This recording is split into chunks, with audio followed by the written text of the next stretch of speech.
বাবার লাশ দাফনের আগে যদি বাবার শেষ ইচ্ছেটা পূরণ করা যেত। তোমরা এই সময় কেন এসব বলতেছো? কখন বলবো? বাবাই তো বলে গেছেন। তাছাড়া বাবার লাশ দাফনের আগে যদি বাবার শেষ ইচ্ছা পূরণ করা হয়, বাবার আত্মা শান্তি পাবে। বুঝতে পারছিস না কেন? কষ্ট তোর একা লাগছে না মা, কষ্ট তো আমাদেরও লাগছে না কি? রিদিতা, মার কথা শোন, সই কর। এই বাড়িতে আপনাদের পরিবারের একজন ইন্তেকাল করেছেন, আর আপনারা সম্পত্তি ভাগাভাগি করছেন।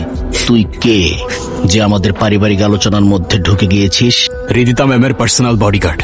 মারা যাবার আগে এনায়েত সাহেব আমাকে অ্যাপয়েন্ট করে গেছেন আপনার সেফটির জন্য। পরবর্তী 3 সপ্তাহ রিদিতা ম্যামের সামনে কে যাবে, কি খাবে, কে কথা বলবে, কিংবা কোথায় সাইন করবে, সবকিছুই হবে আমার পারমিশনে। এটা কি মামার বাড়ির আবদার? বললেই মানতে হবে। হু আর ইউ? আমি কারোর থেকে পারমিশন চাইনি কিংবা কাউকে রিকোয়েস্ট করিনি। আমি আলটিমেটাম দিয়েছি, এখন কেউ পরিবারের বাইরে হোক কিংবা ভেতরে, রিদিতা ম্যামের সেফটির ব্যাপারে আমি কারোর ইন্টারাপশন অ্যালাউ করব না। লাশ সামনে রেখে দুনিয়াবি হিসাব নিকাশ শোনার জন্য চরম অসম্মানের। আপনারা সবাই দ্রুত জানাজা ও দাফনের ব্যবস্থা করুন। একটু খেয়ে নিন, না হলে তো শরীরটা টিকবে না। এগুলো খাবার এসব নিয়ে যাও। আমার শরীর টিকলো কি না টিকলো তাতে এখন আর কিছুই যায় আসে না। যায় আসে ম্যাম, আপনার শরীর না টিকলে আমার কন্ট্যাক্ট ব্রিচ হবে।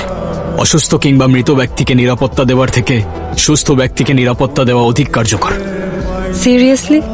আপনি কি মানুষের সাথে এইভাবেই কথা বলেন? আমি তথ্যের ভিত্তিতে কথা বলি ম্যাম।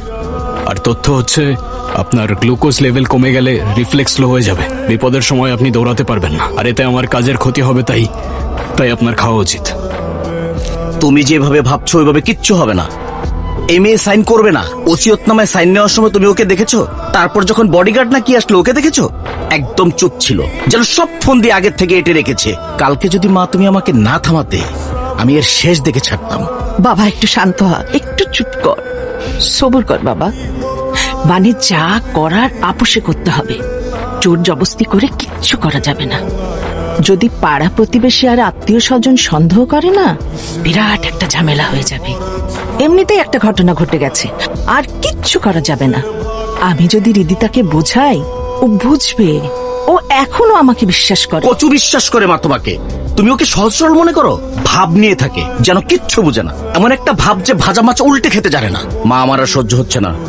আমার যা চাওয়া তা পাওয়ার জন্য আমি সবকিছু করতে পারি, সব। কোত্থেকে যে এক বডিগার্ড হারামজাদা এসেছে, নইলে কালকেই সবকিছু হয়ে যেত।